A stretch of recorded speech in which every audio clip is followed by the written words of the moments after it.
di segmen keempat pemirsa dalam program Bukan Perempuan Biasa. Masih bersama Kak Tari, seorang public speaker, trainer dan juga mompreneur.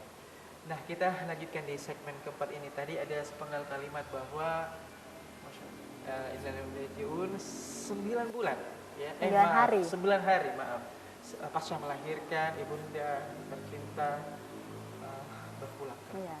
Itu seperti apa prosesnya, Kak? Boleh diceritain walaupun ya ini memilukan ya. Dilanjutkan. Iya, jadi waktu itu memang hal yang paling tidak terlupakan sampai sekarang gitu ya. Awalnya niatnya itu ibu saya itu mau mendampingi saat saya melahirkan gitu kan, mau main ke Makassar gitu kan. Itu udah rencananya dari bulan Februari. Ibu sama ayah saya itu mau menengok anaknya di Makassar. Tapi karena sesuatu hal akhirnya tertunda, kemudian Maret tertunda lagi dan tibalah COVID melanda gitu kan. Dan ibu saya ini kan orang yang ada sakit gitu kan. Jadi rentan terkena waktu itu kan sama COVID gitu kan, karena orang yang ada sakitnya gitu kan, katanya imunnya kurang gitu kan. Jadi saya khawatir kalau ibu saya nanti tertular gitu kan. Akhirnya udah deh, nggak usah, nggak apa-apa, nggak kesini, nggak apa-apa, saya sendiri. Akhirnya video call, tapi saat saya melahirkan itu memang kondisi ibu sudah agak lemah gitu kan. Iya, udah agak menurun. Dan yang paling parahnya itu di hari ke-8 anak saya itu ibu saya kritis masuk rumah sakit, dan di situ saya udah setiap hari saya deg-degan gitu kan.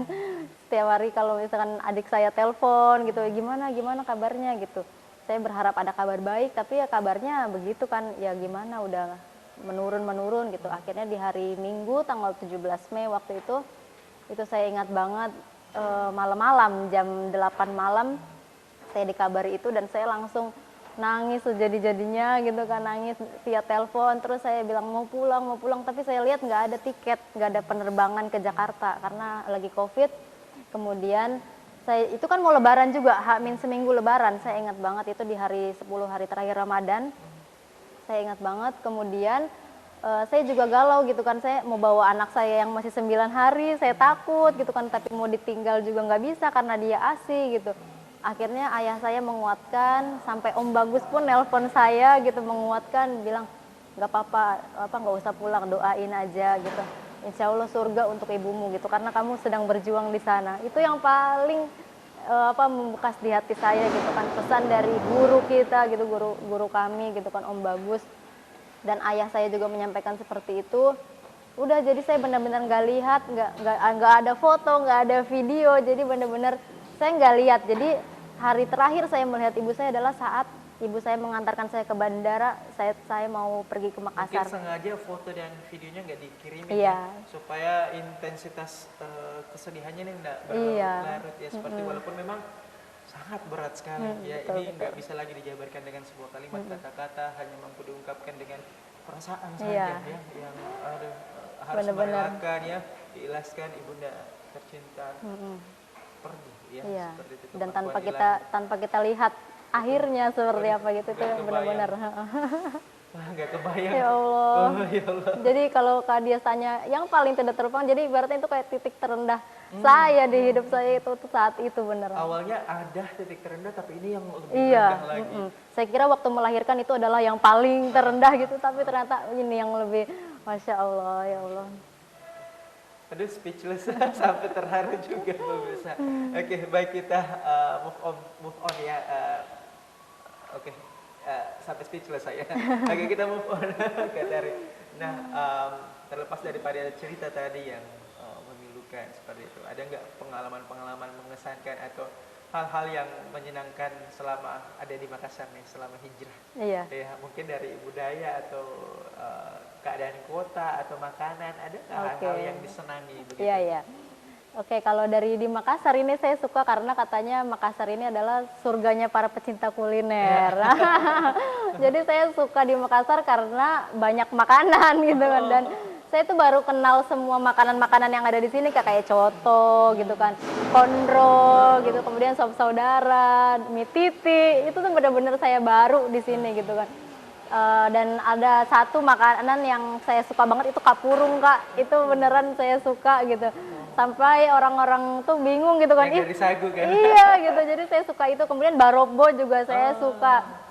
Jadi yang paling terkesan adalah makanan di sini, dan ternyata makanan di sini itu setelah saya belajar tentang, kan kalau di anak-anak tuh ada namanya MPASI ya.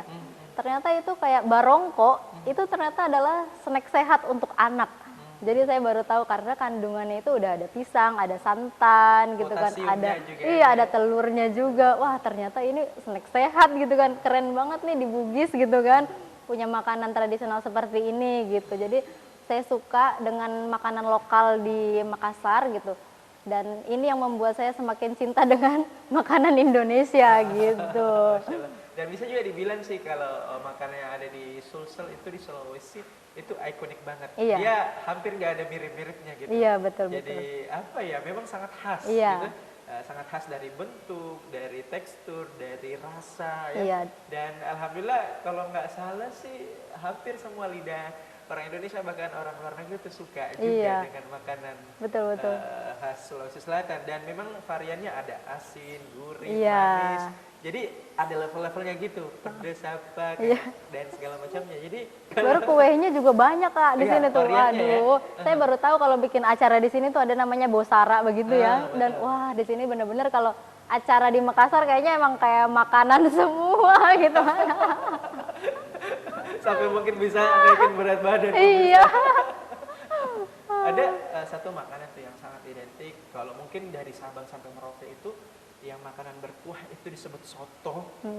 Satu-satunya the one and only di Indonesia itu hanya pakai C. C. Coto. Coto. Dan itu nggak bakalan bisa disebut sebagai soto. Iya, betul. Itu yang paling apa ya, salah satunya ya Iya. dari sekian banyak.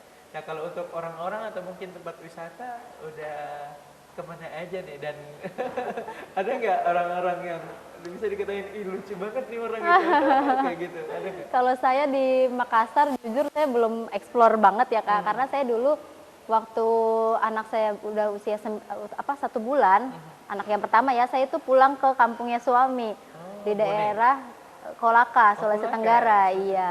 Jadi saya banyak jalan-jalannya gitu ya di sana. Dan kalau di daerah Tenggara, Sulawesi Tenggara itu saya yang paling berkesan itu saya ke Bokori Island. Itu menurut saya itu bagus banget pulaunya, pasirnya putih, kemudian saat saya ke sana itu nggak ada orang lain, jadi bener-bener kayak private gitu kan.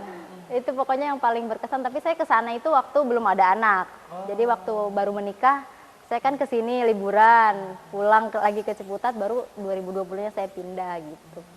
Yang paling berkesan di Sulawesi itu di Bokori Island menurut saya, sama di ini Danau Biru di Tamborasi. Nah di Tenggara, pokoknya daerah Tenggara. Nah kalau orang-orang Sulawesi nih pada umumnya gimana sih menurut Kak Tahri? Tapi kita akan jeda iklan berikut, tetap bersama kami di Oke. Net TV Sulsel.